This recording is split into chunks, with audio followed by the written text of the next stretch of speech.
Hey fam, what's good? What's good? I hope the show well and keeping safe. Welcome back to another one. This week I was cooked when it comes down to the Nasdaq, right? Price found itself having a beautiful rally, and me Diego, I'm not too comfortable with buying price when it is inside a premium area, right?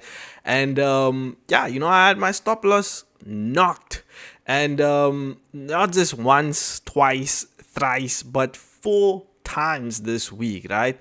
And hey, yeah, is what it is, I guess. Spam a C in the comment section if you was cooked as I am over the course of this week, or spam a B if you was getting the bread over the course of this week. I'm curious to know. Hey, but nonetheless, let's tap into the Nasdaq and see what can potentially find itself happening over the course of this week, right? Now, let's start off with our monthly time frame, right? Guys, listen, taking LC is part of the game. If you're gonna tell me that you'll never find yourself taking losses, hey, please do share your knowledge, right? I'll highly appreciate that. But looking at our monthly time frame, we still have 12 days and 8 hours left for this candle to find itself closing.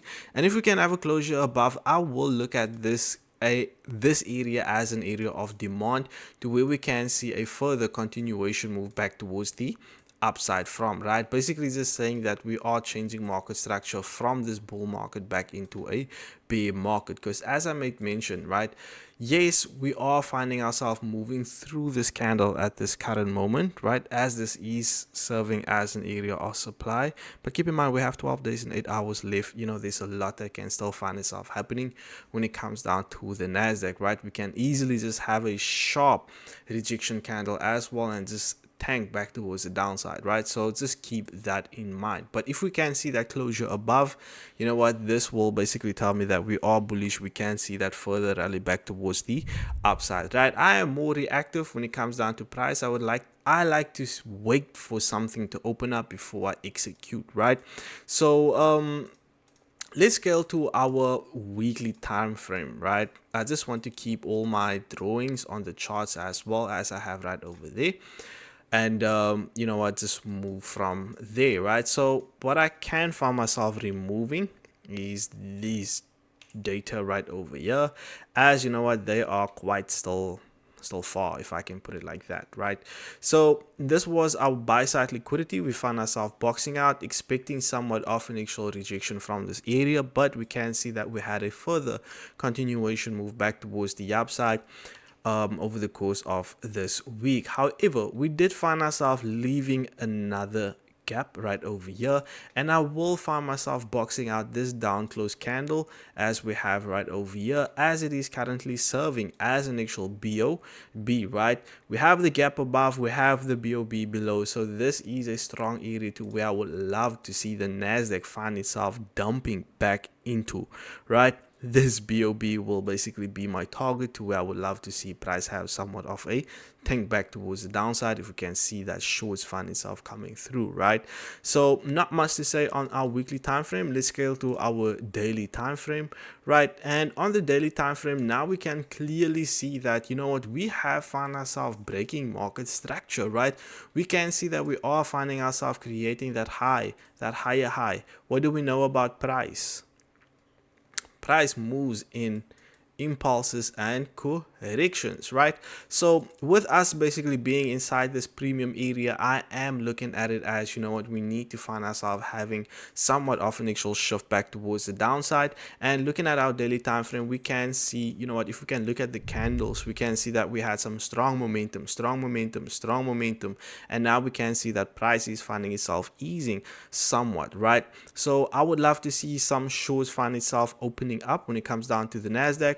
And if I can look at PA right over here, I will find myself boxing out this down close candle right over here, as it is currently serving as an area of supply, to where price can potentially find itself have somewhat of an actual pushback into for that actual rejection candle back towards, well, or for that rejection back towards the downside, right?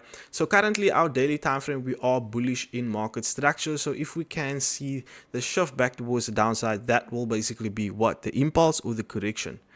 That will be the correction. But you know what, many people say, oh, but you can't trade the correction, it's not good trading correction.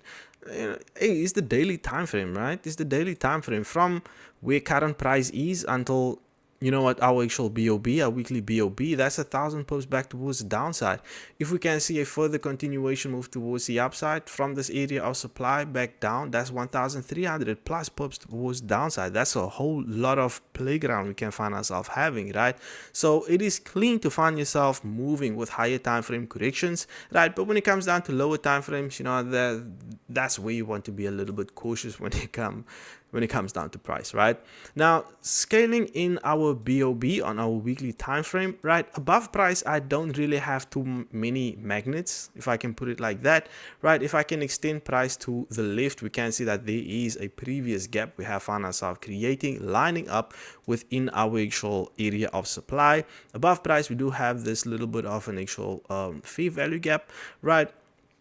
But nonetheless, they are all basically going hand in hand with one another. So I will just find myself looking at that as an actual potential point of interest if we can see a further continuation move back towards the upside, right?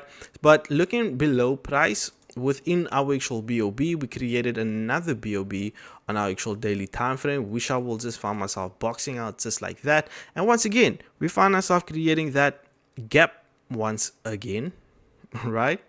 And what do we know about gaps? We know that gaps needs to be filled, right?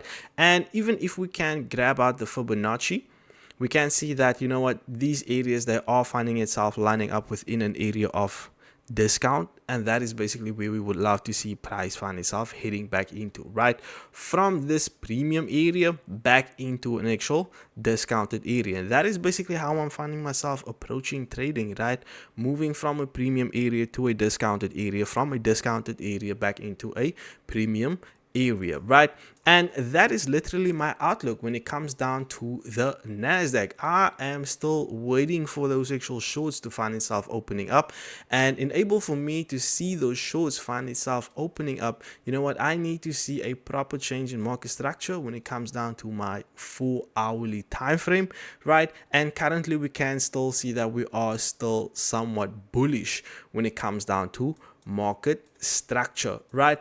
And one thing I can basically say that I found myself not doing over the course of this week was basically aiming to sell the high, right?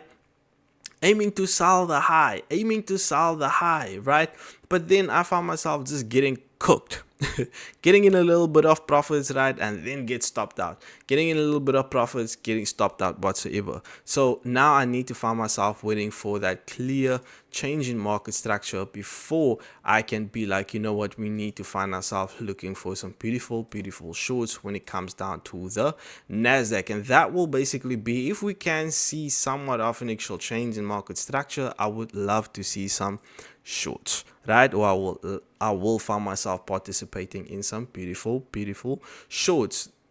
You know what, my apologies for that. But you know what, something like that. And keep in mind, when I'm pointing out these arrows, that I'm basically saying that if we can see the change in market structure from this area, this is when I will be reactive. If we can see the change in market structure in this area, then I will find myself being reactive, right? We can't always be 110% correct with our analysis, right? But we can find ourselves being reactive with what price is finding itself showing us when we are monitoring price, right? So that is it from me, your boy D. Let me know what is your bias for this up and coming week. I am curious to know. I will see you guys on the next one. Make sure to trade safe, calculate your trades before executing, right? Make sure to find yourself following your rules. I get it. Yeah, sometimes it's really hard, you know what, following your rules, especially if you have found yourself being on a winning streak, you know what, as well as even being on a losing streak. I would say, you know what, you want to find yourself making up the money. If you're on a winning streak, you feel invincible, right? But try to be neutral. But if you are finding yourself messing up here and there, it's perfectly fine. We are humans at the end of the day, right? But just please make sure that you are finding yourself learning from those mistakes and not just simply ignoring them, right? But that is it from me, your boy D. I'm gonna see y'all in the next one. I'm out.